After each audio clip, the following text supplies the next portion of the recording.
today was talking about embedding content for remote learning, assigning formatives in Canvas and grade Passback, collaborating and sharing with colleagues, and utilizing and publishing the Formative Library, student response, and two-way communication for effective feedback. We're gonna talk a lot about that because I think that is maybe what's one of the few most powerful things about this tool is the ability to have that two-way communication with students. So I'm gonna hop into, and I apologize, these are a little bit of a repeat for some of you. Yesterday I shared some of these examples with you, but I wanna make sure to share these because I know some people are new today. So this is a high school math teacher using a PhET simulation embedded or talking about how students can set their screens up with images to do the simulation, and the formative is right next to it where they can answer questions. And they are going to give them like a step-by-step guide through the simulation with different question types. Heidi, if it's okay, I think this is awesome. Heidi has created in her humanities class, she's got videos embedded with questions. And what I love is these little audio nuggets that she's planted in between. And I'm gonna just play one. After hearing about the obstacles these two stood for. Right, so you have the ability to embed audio of your own voice, and students will also have the option to respond with their own audio. And then, you know, embedding content, adding different questions. This was, and you know, we talked about this yesterday as well. This is a great formative assessment tool, but in these COVID times, we might be needing them for summative assessments. So embedding academic honesty pledges for students to work on tests. These are uploaded PDFs that they've created different question types for. Just as we've been starting to build some content for some math curriculum and some ideas that have come up as we've been building this, these GoFormatives for this content, whether it's formative or summative.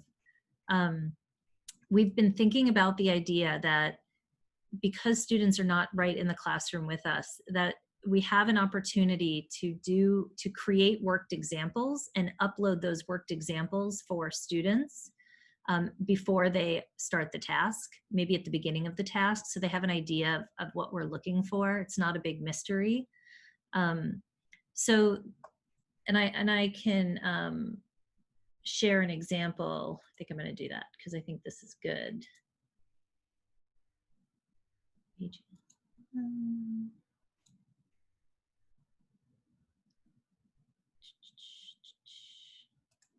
Okay, so what I mean is this is the uploaded content, right? And we're adding question types.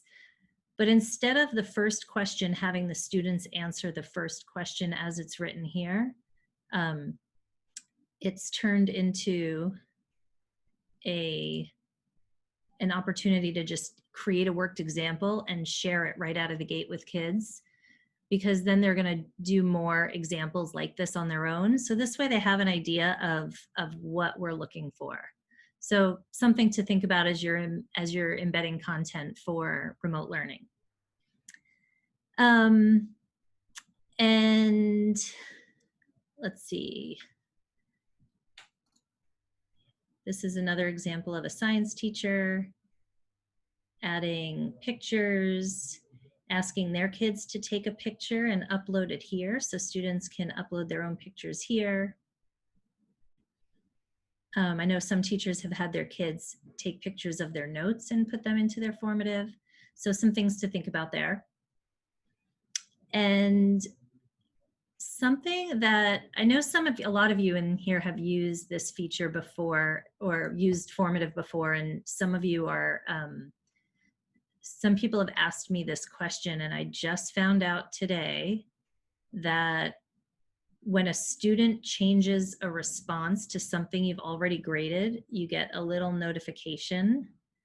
Um, so I just wanted to kind of point that out. These little exclamation points mean that a student has changed their response. So it gives the teacher a heads up as they're viewing responses that a response has been changed. Jennifer, can I ask a question about that? Yes. It's Ashley. Hi, Ashley. Hi. This has actually been one of my frustrations with GoFormative is that I love that kids can go and change a response. But to my understanding anyway, unless I'm in the actual assignment looking at the student's scores like you are right now, I don't get notified that they've made a change. Is there a way to see when they've made a change other than actually manually going through every single assignment and looking? Um, that's an awesome question. It's definitely a need. I reached out to Formative and asked that exact question because some others have asked as well. They responded with this information, but they at the moment don't have a way to notify teachers that a student has added a response or changed a response. So I'm going to talk with them and see if I can push them to try to get that figured out ASAP.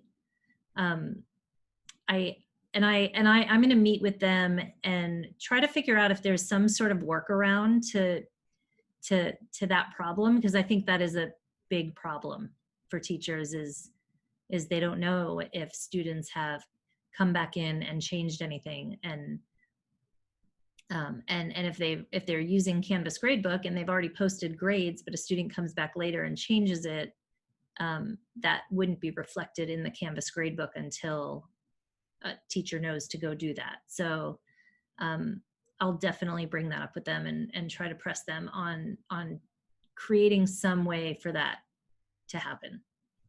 That would be great. Thank you very much. Yeah, you're welcome. So let's see. I'm going to also kind of just point out this whole slide deck is packed with resources over the past year that we've built out. And I think Kristen might have put that the slide deck into the chat. Lots of videos in here, so we might not cover everything, but if you want to cruise through any of these videos from the spring, they might be helpful. This webinar was dedicated to just grade passback and feedback, and then there also are some videos embedded in here for students. Videos that you can share with your students to help them understand how to answer questions or communicate with you. So I'm going to just jump in to Formative now. One of the things that I just wanted to make sure you knew is there is a folder that GoFormative has created, and this folder is linked on that slide deck, and it's how to embed all of these different things into your Formative. So they've got step-by-step instructions on how to embed things like Newsela, Edpuzzle, there's the PhET simulator, Google Slides. We've talked about this many times, but one of the great things about this program is that you can put all the things that you want your kids to access right in the Formative, so the kids don't have to click on all these different tabs as they're going through their learning. Everything is kind of right there for them. So that is, I believe, on slide 50, that link. Yes, this is actually another example of exactly that. teacher embeds a video, a slide deck, and the students can click through the slide deck. There are questions. And then the next part is they're going to pick one of these Newsella articles, and 5 different articles at different Lexile reading levels are linked here. So right here is where you can click to find that folder for the embedded content. Okay, I'm gonna talk about go kind of a little deeper into feedback. We talked about feeding feedback yesterday. And I'm gonna go into, I don't have students, but I have some formatives that teachers have jumped into and done, where we can look at responses and kind of understand this a little bit better.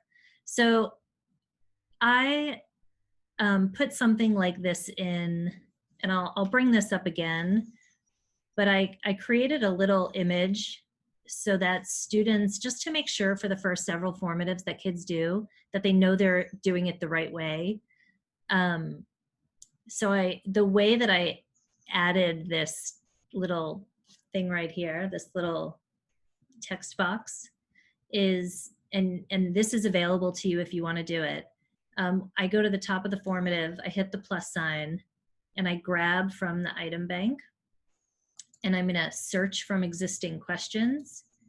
And by the way, I can go into the main library, or I can look at my own formatives.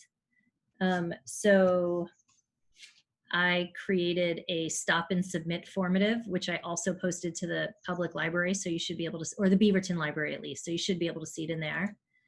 And so when I click on it, anytime I make a new formative, I can just add that question. And the other thing I do is I put one of these in as well. So I add that at the bottom, just to make sure that they hit submit, just a reminder. I'm going to close that. So it just adds it right there. But I don't need that, so I'm going to just delete it. And then you can see at the bottom, just a reminder to make sure that you hit submit. You can't see it on my teacher page, and even in student preview, you can't see it, but your students would have a little button here that says submit. It's important that they get in the habit of submitting. Otherwise, you have to force submit for them, and that can be a little time consuming, but I'll show you how to do that in case that comes up. Okay, so going into view responses, and I'm going to hide names, although none of these are students other than my own kid, but I've got some responses here from a formative that we've done before. A few things that I want to kind of show you around here. If I click this little plus sign, I can get more information. In this case, the correct answer, if I had one. I can also see my teacher preview, which could be helpful if you, let's say it's a show your work and you wanted to have sort of like a drawn answer key that you can keep looking at. As you're grading, you can create your drawn sample here. And so when you click on one of these, it'll pop up on the right. And I've gone through and I've graded a bunch of these.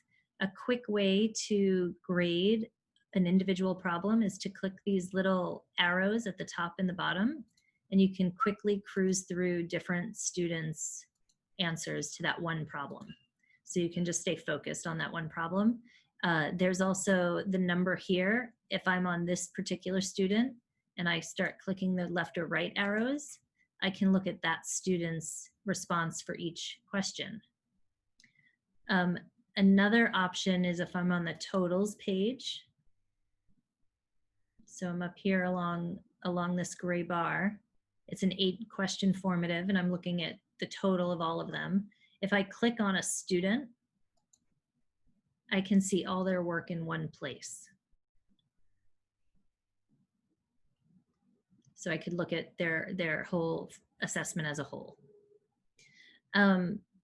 Some other features I want to point out is if you do leave feedback, and I'm going to go into the feedback in a minute, but this little icon here lets me know that I've given feedback for a question.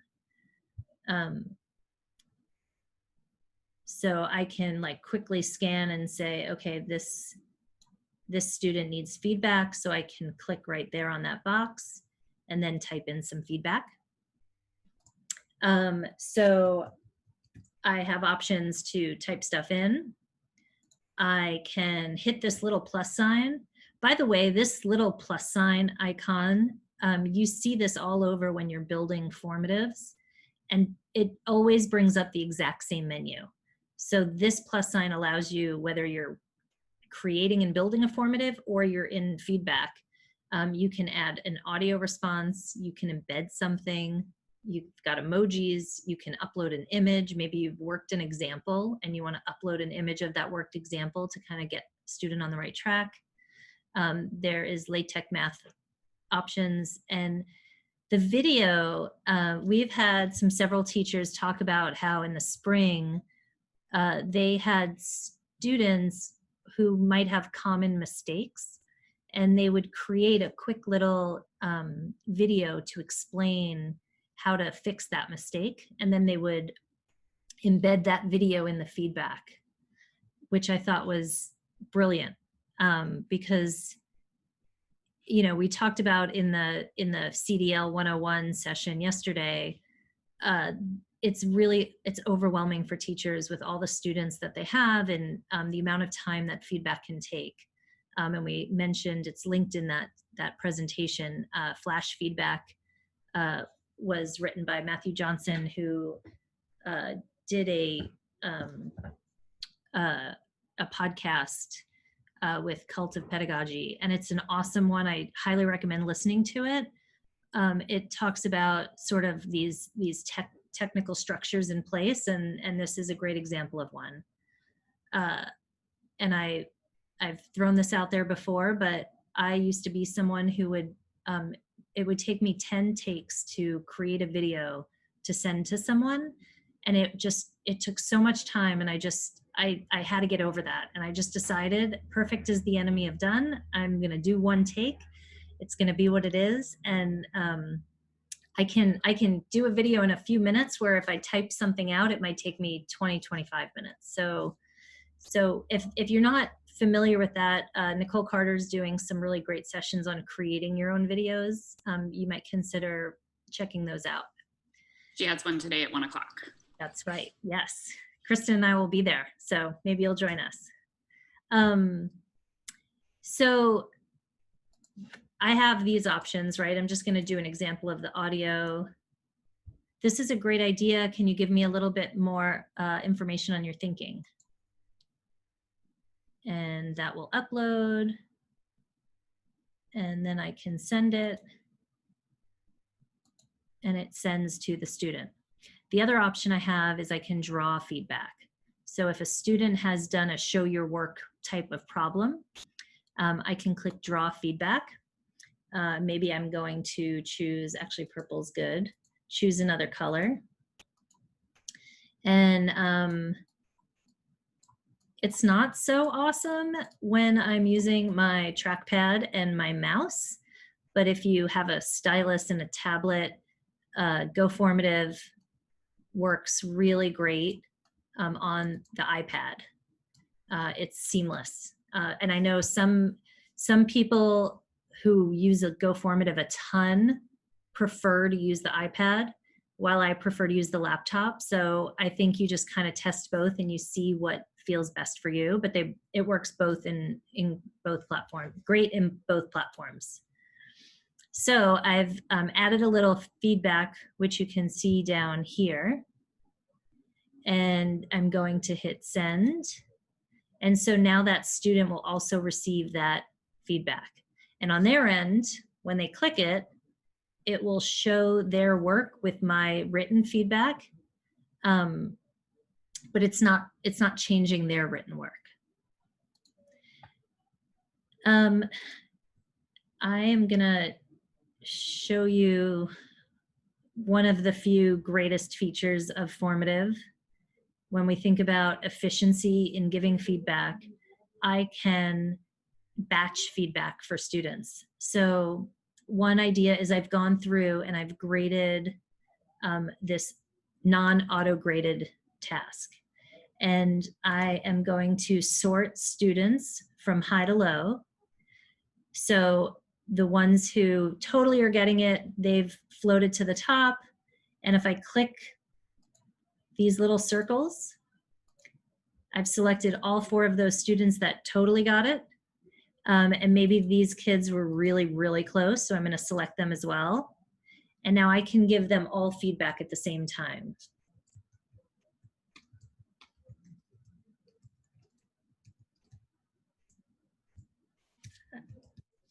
Right, so now I'm going to send that, and all 7 of those students got that same feedback at once. So when you think about that batch feedback, you can use that. That's where you can embed a video, right? So I can send maybe all of these students that are orange and red, which means they, partial credit or no credit. Maybe I'm going to send all of them a video with a little bit more of an explanation to help them kind of move them along. So I want to show you something that just happened, which is, it's a little bit weird that they do this, but if you click in the circle and you click multiple circles, everything stays selected. But as soon as I click outside of the circle on the next one, only that one is selected. So if you're going to do batch feedback to save you frustration, try to click within that circle. We've asked them to expand that little field so it's not so frustrating. But I guess once you've given that feedback, right, and then you're ready to move on to the next group, you don't have to come down here and click the little X. You can just click anywhere in the new section. Let me see. And did I point out, you can also see that same little icon here that also shows that you've given feedback. And then one other thing, and actually on the feedback, are there any questions, Kristen, that might be? We've got a few around the totals page, and if a student changes an answer, how does it notify? And Jen, I feel like this spring that there was a change. And then there's some questions about just Passback and how things work with Canvas that I know you're going to touch on in a little bit. Yes. So on the totals page, you can see all these green check marks. That means that the student physically hit submit. If you see the little gray circle and I hover over it for a few seconds, it says that it was opened. So there's a timestamp, so I know that the student got in, but they did not hit submit. And as I look across, this student has done a lot of the work, they just didn't hit submit. So I can click on their name and go to these 3 dots and force submit for them. And now that turns into a green check mark. And if they didn't answer any of the questions, it will sort of automatically fill the rest out for them. And if it's auto graded, it would mark it wrong. So other than what I just showed you guys, and this is what Ashley and I were chatting about, is at this point, the only way that I know if a student has, let's see, gone in and changed an answer is these little exclamation points will show up if they've edited a response. The bummer is that right now it seems to only work on non-auto graded questions. If a teacher manually grades it and then they go back and change it, there will be a little exclamation point. But again, I'm going to ask them to figure something different out. Another thing on the totals page, or sorry, on an individual, let me go back to where I was. On an individual question is, let's see. I don't know. No, I'm never mind. Was there another question, Kristen? Yeah, can you talk about when you would use that force submit versus when you wouldn't, and some of the pros and cons around it? Good question. So when you are in assign, and let's just go to 6th period. I want to edit how I've assigned it. See right here, I've already adjusted the settings, but if I want to go back and change those settings that I've created, I can just click here or here on these little icons, and it takes me to this adjust settings optional page. So this is one of those things where there's not one right answer. There's not even 2 right answers. It really depends on what makes sense for you as a teacher. But I'll give you a kind of an overview of what you can do here. So after a student submits, you can allow them to make edits, or you can totally hide the formative so they can't see it anymore. This might be helpful in a summative assessment. Or they could see it, but they can't change anything. You also have the option to return scores. Either right in the moment, you can let them know if they're getting it right or wrong, or you can do it after they submit, or you can decide later, once I close it, then I'm gonna show the scores. Same with returning the correct answers. After they submit, don't show them at all or wait till it's closed. And you can open and close a formative here. The other thing, instead of closing a formative, you can just make it hidden, which means that the students cannot see it at all. Once they've submitted it, which means that let's say I'm in a summative test and after the student takes it, they can't see it at all, but a student who has not taken it will still have access to it.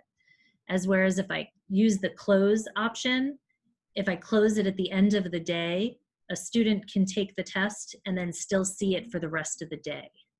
So that's where make hidden would be really useful.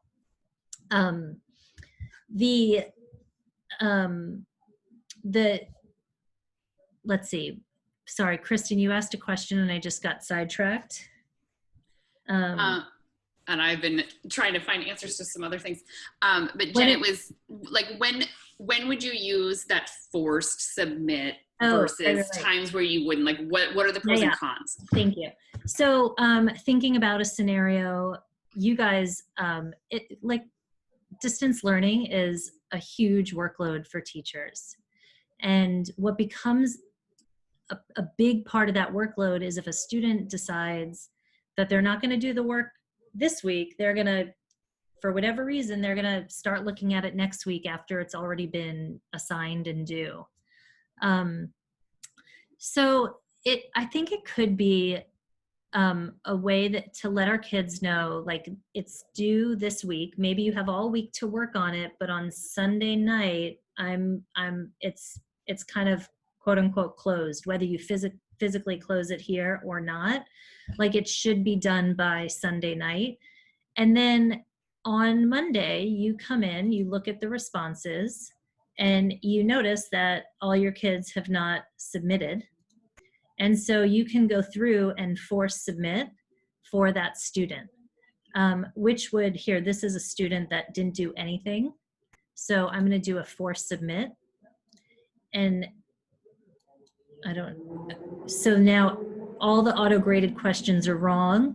So a score has been created for that student. And now if I'm going to do the grade pass back in Canvas, I'm going to see that, and I'm going to see that I have a 0. And now I might need to go back in and get some work done, realizing that I'm being held accountable for this.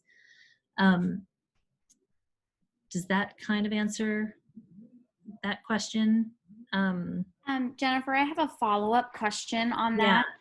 So in the spring, I did try using the force submit option.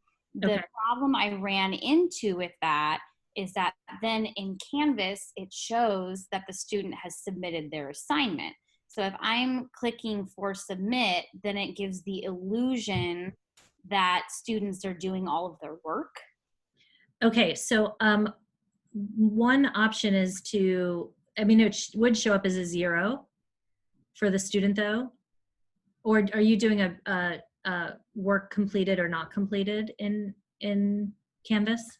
It varies by assignment, but yeah, sometimes like if it's a complete or incomplete, then it shows as being complete. Okay. So I know complete or incomplete only works when it's either 100% or 0%. Mhm. I believe that's still true. So if you, I guess if you had at least one auto-graded question on there to show that it's not 100%, it could show up as incomplete. But if you're using points, like these points were created, this assignment was out of 4 points. If this were a 0, then I could, I mean, that would show up as their grade, but I could also message students using these 3 dots here. And I'm going to message students who scored less than a 1, so that students with a 0 would be notified. You know, maybe I type in here, hey, just want to let you know that I need you to get working on that formative, you know, whatever your message is. The other thing is you can click on this little arrow here and tag this as missing. And if you leave comments, it will also email the student and show up in their notification.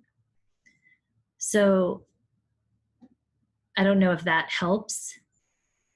I'm gonna just flip over to creating an assignment, just so that we make sure to cover that before we run out of time. So one of the things that is a little bit tricky is you in your left-hand navigation, you might have formative already there. If you are going to post your GoFormatives in Canvas as an assignment, I recommend that you get rid of the formative, and if you go to settings and navigation, you can see that I've taken my formative out. It used to be up here, but I dragged it down so students won't see it. And the reason that I do that is because if a student is going to, if you want to use grade Passback, the student has to go through the assignment itself. And even furthermore, if a student goes to the formative from the calendar, and that's why they sometimes need a little bit of training on this, if they click on the calendar invite, if they click on this link, that's just going to take them to the class. They need to click on the assignment itself. And then that will take them right into where the assignment is, and it will be embedded here. Let me actually go through the process of creating one for you. I'm going to add an assignment with the blue button in the upper right corner and give my formative a name. I definitely think it helps to write the word formative in the title so they know that they've got a formative to take.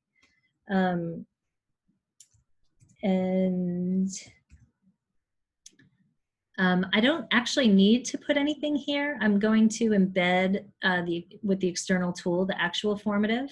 I'm going to assign points. Maybe this is 1 through 4, maybe it's 1 through 8. If you're at a NYP or IB school, or maybe it's out of 100%, you get to choose.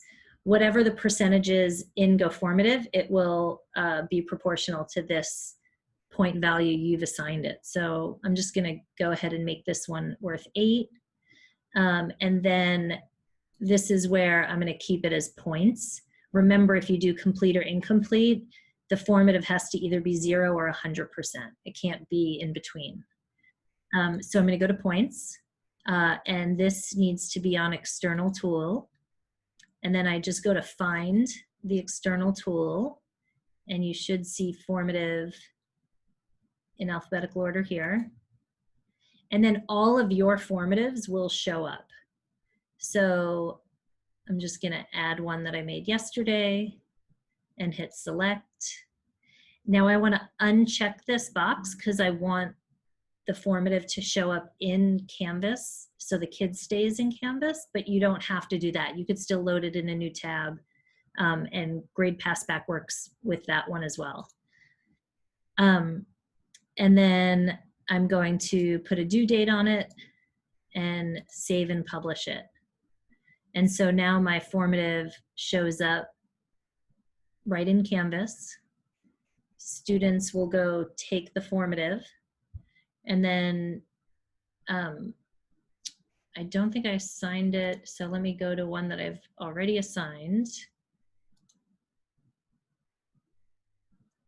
And so you can do this process as often as you want. I'm going to click these 3 jelly beans, and I'm going to do grade pass back, pass grades back to Canvas, select the period that I want, and then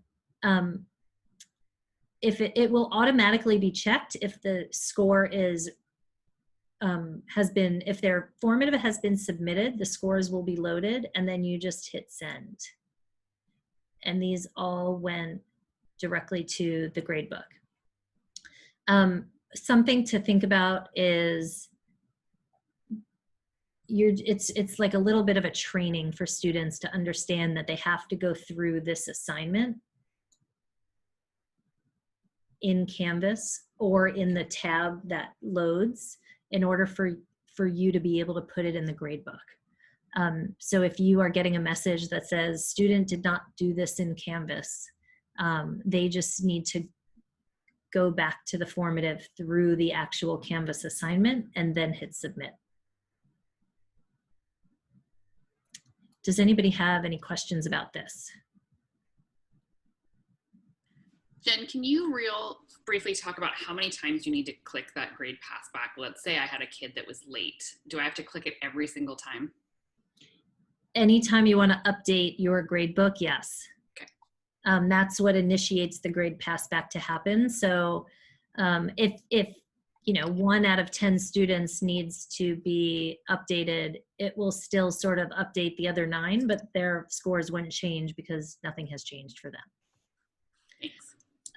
And I know that there's a lot of new users out here. I would highly recommend looking through the library to seeing how other people have created formatives for the subject that you teach. There's a lot of great resources out there, a lot of thoughtful people. Deb Nystrom, I see you in here. You've created some really, really great formatives for your readers, for your students. And I know, Deb, you've actually done a PD, which was awesome on exactly on that. So if any of you teach reading, I would highly recommend reaching out to Deb. And there's, I think there's a recorded webinar from her session. Yes, with a lot of your help. Can you just like give a shout out to what that session focused on so others can hear what, if they want to check it out? It was mostly just very, very basic, showing how to create a formative that you're going to use for, say, reading or humanities rather than needing to have all the math tools. And I started using it with my reading intervention students, and by putting photos of images from the classroom, like things I had on the whiteboard, it kind of anchored the lesson, and I ended up with twice as many kids participating in the lesson in formative as I had before that. Awesome. Maybe you can share the link of the session with me and I can get it into the slide deck when you get a chance. Okay. Or we could, yeah. I wanted to touch on one more thing, sharing and collaborating with colleagues. So there's several different ways that you can share. If I have a folder, so this one right here says shared by teachers, and I can tell that no one else is sharing it with me because it's just empty, is where these have like a little icon of a person in it. So this shared by teachers folder, I want that folder to be shared. So I click the little circle to the left and this little menu pops up down below, which actually allows me to do other things, right? I could move it and find a different destination that I want it to go in if I want to do that. I can also rename it. I can delete it. I could publish the entire folder to the library, which I'll do in a minute, but I can also share. And when you share something, you can share a collaborator. You can just give a straight up copy. If you give a copy, it's sort of like the person on the other end is just going to clone it and they're going to have their own copy. So anything they do to it will not change yours. And in the same window, I could publish to the library as well. So think about if you are going to collaborate with other teachers, one thing, just be really thoughtful about whether you want to both have access to editing, because if it's sort of, it's just like a Google document. If you share it with someone else and they change it, it will change yours as well.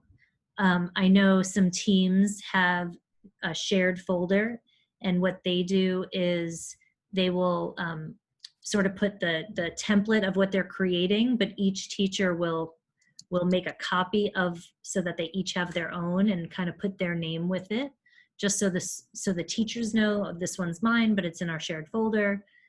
So just something to be mindful of. And so you just put their name in and you hit add, and they will be able to collaborate with you. For a copy, you can just copy the URL or give them the clone code. And if you got a clone code, you could enter it up here in the upper right corner. And then the other option is publishing to the library. So because this was a folder, it's listing all of the options here that are all of the formatives that are in that folder, and I can select which ones I want to publish. I can select which grades, subjects, who can access this. So do you want to put it out to the public? Beaverton School District, I recommend at least to Beaverton School District so others in the district can benefit, because a lot of us use the same curriculum, and it would be great to be able to share those resources with others. But you do also have the option of your own school, which would be listed here as well. And you don't have to put a description, but you can. And then if you hit create, it goes to the library. And by the way, this also works with just a single formative. So if I were to go into a single formative, I can share here, and here's where I can add a collaborator to the single formative. I can give them a copy. I can just copy it to the clipboard and then paste it somewhere else. Or I can publish to the library here and kind of go through the same process. So I think I have touched on all of these things, and we are a little bit over time. So are there any questions out there that I can help with before we go?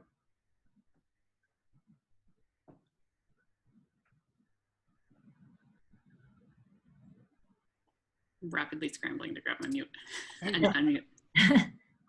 What does feedback look like from a student perspective? Oh, yes. Like, you know, I leave feedback on maybe 4 questions out of 10. Do they just get bombarded with notices, or how does that work? Thank you for bringing that up. I forgot to show that. I'm going to switch to my desktop, and you can still see my formative here. I'm going to go in and go into this one because I know that I have a student set up ready to go. Okay, so G is my student, and I'm going to leave feedback here for that student, and I'm going to send it. Maybe I also do a really quick recording. Hey there. And upload that. Send that. Okay, so now I'm going to flip over to, this is a student account, and this is that same student. And see this little bell with the notification up here with the 4? Just make sure it's refreshed too. So when I click on that, I see the question. The teacher is sending me a notification. Here's the question, and then this is the feedback.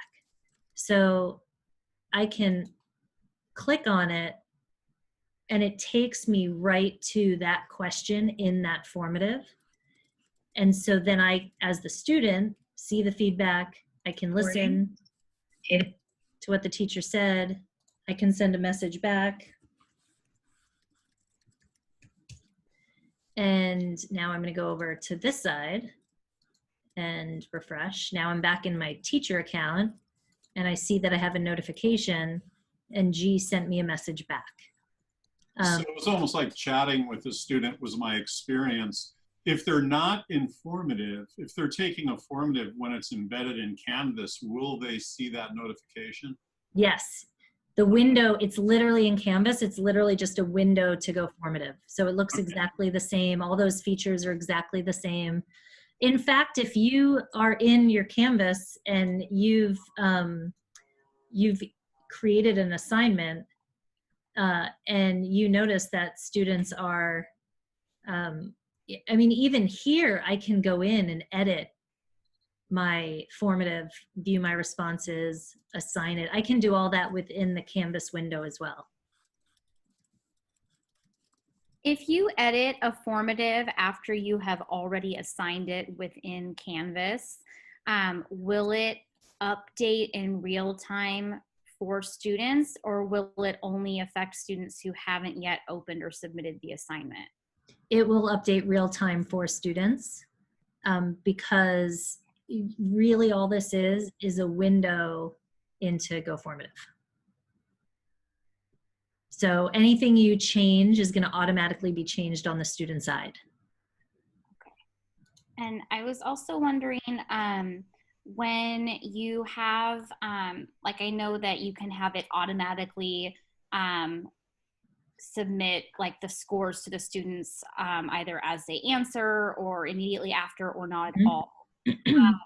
What would you recommend if a lot of the questions are like short answer, and so you have to go back and read those yourself, and so if you tell it to submit answers to kids, like if you say to pass back answers right after they submit, will it just not give them their score for those ones that you haven't graded yet, or how does that work?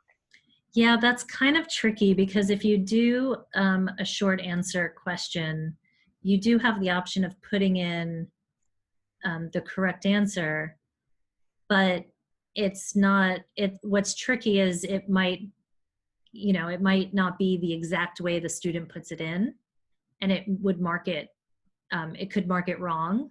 Mm-hmm. You do have the option when you are in view response, and I don't think this is a short answer option, but if I am in a question that's short answer and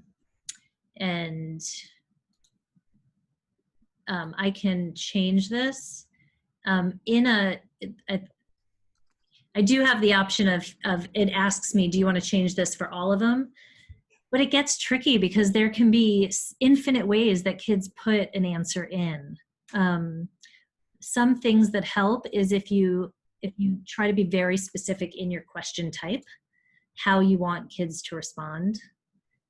And maybe you give them an example.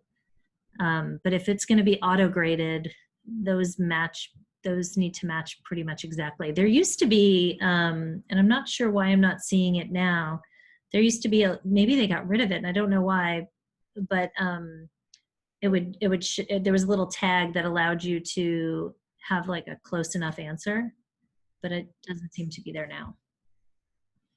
I don't know if that answers your question, Ashley. It does, thank you. I'm also wondering, do you recommend when you embed a formative within Canvas, would you grade there within Canvas? Would you go and do the grading back in Formative, or would you use Speed Grader? Well, Speed Grader, I forget what it even looks like in Speed Grader. I probably, if it were me, I probably would, because it would give me more real estate, I probably would just go to the Formative, to go to Formative directly and do all of that here. You know, a lot of teachers in the spring were trying to figure out this workflow, and what a lot of them came to was this Formative is going to be open for the whole week, or Formatives will be open all week. They close on Sunday at whatever time, because Monday we're going to start a new week. And on Monday, as kids are working on this week's Formatives, now I'm going to go back and look at the responses from last week's. So, you know, you just kind of, there's so many right answers, and you kind of just have to figure out what workflow works for you. You know, and you also don't need to grade everything. You could, we talked about this yesterday. I can't say enough about the Flash Feedback podcast, but really targeting 1 or 2 learning goals that you want to give feedback on might be the best way to go, as far as how to manage it.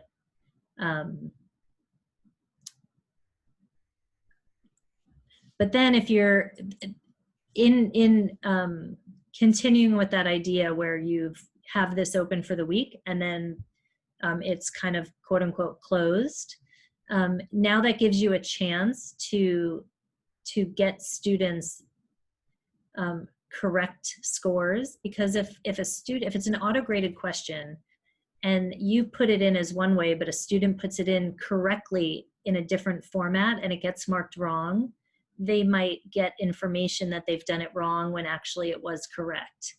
So I might recommend in that case that for these settings, that you don't return the scores until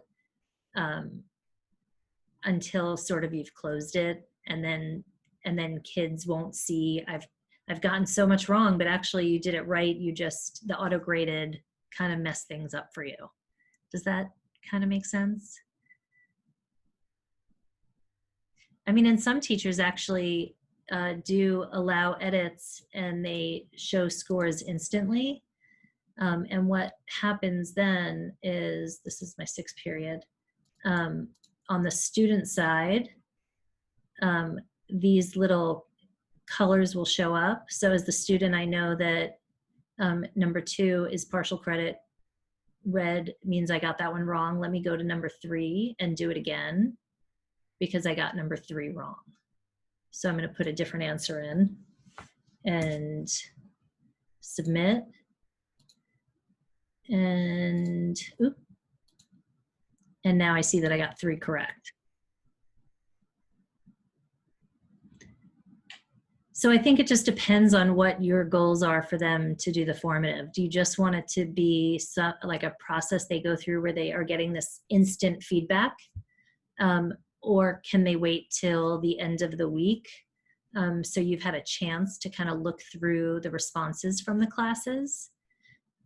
Or is it a combination of that? Some formatives that you create, you do want them to have that instant feedback, and others that you create, you want them to get those scores once you've had a chance to really go through some of those questions more thoughtfully. I think that's just a call you're going to have to make. I can tell you that we did a session on summative assessments, which I think is in these videos that I pointed to in the slide deck.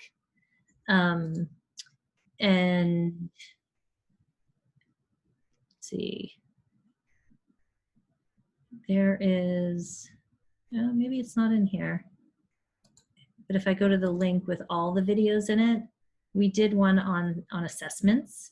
There it is, assessments in GoFormative, and there's the actual webinar we talk a lot about those assign options and different ways that you can kind of approach it. So that might be worth checking out as well. You guys, thank you so much for coming and hanging out, and I hope this was helpful. If anything is in the chat, I might not have seen it. Kristen had to go. But if there's anything that I can help with, please let me know, and I'd love to help. Thank you so much. Take care.